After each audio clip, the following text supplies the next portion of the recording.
के महाराज सुंदर स्तुति को गाने के बाद में रथ में बिठा करके श्री अक्रूर जी अपने घर के लिए लेकर के गए। उधर नंद बाबा महाराज बहुत सारे ब्रजवासियों को साथ में लेकर के ये भी महाराज मथुरा चल करके आए और सब अक्रूर काका के घर पहुंचे।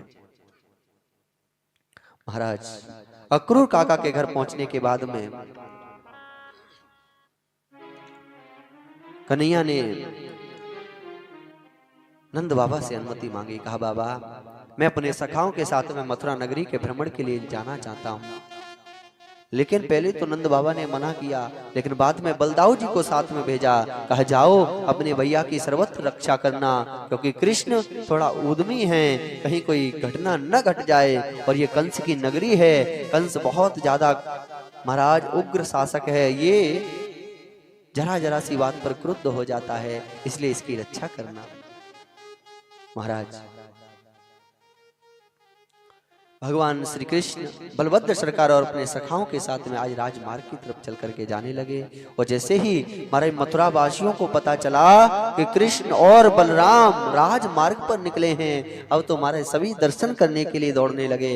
अपनी अपनी महाराज छतों के ऊपर आकर के उस मथुरा शहर की महाराज सभी स्त्रियां खड़ी हो गईं और कृष्ण और बलराम के ऊपर पुष्पों की वर्षा करने लगी। प्रासाद शिखरारूढ़ा प्रीत्योत्फुल्ल मुखाम्बुजा अव्यवर्षन् सौमनस्यै प्रमदावल के सबौ।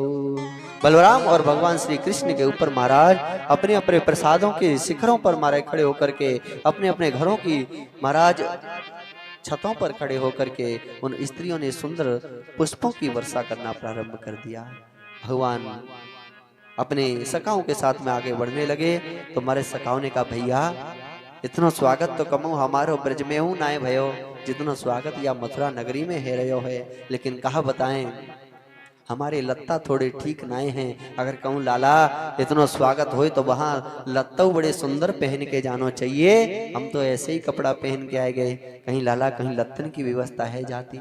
कन्हैया ने कहा चिंता मत करो, तुम्हारे लिए वस्त्रों की व्यवस्था भी करेंगे। और उसी समय महाराज कन्हैया सभी ब्रजवासियों को लेकर के और धोबी घाट की तरफ पहुंचे, जिस स्थान पर महाराज कंस आदि के वस्त्र धोने वाले रजक महाराज धोबी लोग रहते थे। उनके पास जाकर के कन्हैया ने वस्त्रों की याचना की। कहा मामा मेरे सखाओं को और हमारे लिए कुछ सुंदर वस्त्रों की व्यवस्था करवा दो।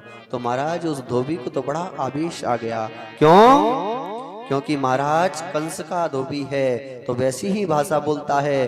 कहता है अरे ग्वारियों क्या तुम जानते नहीं ये वस्त्र कंस और उसके दरबारियों के हैं। तुम जैसे ग्वारियों को ये वस्त्र देंगे। और महाराज भगवान को ऊट पटांग कहने लगा। तो ब्रजवासी ने कही भैया हम गरीब हैं,